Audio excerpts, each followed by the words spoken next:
అంబేద్కర్ స్మారకం విధ్వంసానికి నిరసనగా మహారాష్ట్రలోని పర్బానీలో బుధవారం చేపట్టిన బంద్ సందర్భంగా హింస చెలరేగింది. పర్బానీలోని పలు ప్రాంతాల్లో దుకాణాలు, వాహనాలను ధ్వంసం చేసి తగులబెట్టారు. జనాన్ని అదుపులో పెట్టేందుకు పోలీసులు టియర్ గ్యాస్ షెల్స్ ను ప్రయోగించాల్సి వచ్చింది. కొన్ని ప్రాంతాల్లో లాఠీచార్జ్ కూడా చేశారు. పర్బానీలో భారీ సంఖ్యలో పోలీసు బలగాలను మోహరించారు. ఆ ప్రాంతంలో 144 సెక్షన్ విధించారు.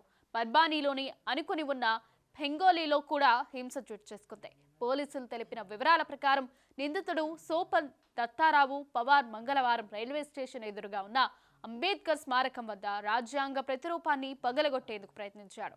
ఆ తర్వాత ప్రజలు అతన్ని దారుణంగా కొట్టారు. నిందితుడిని పోలీసులు అరెస్ట్ చేశారు. రాజ్యాంగ ప్రతిని పగలగొట్టే ప్రయత్నాన్ని వ్యతిరేకిస్తూ ప్రజలు బుధవారం పర్బానీ బంద్ కు పిలుపునిచ్చారు. ఈ సందర్భంగా నిందితులకు ఉరిశిక్ష విధించాలని డిమాండ్ చేశారు.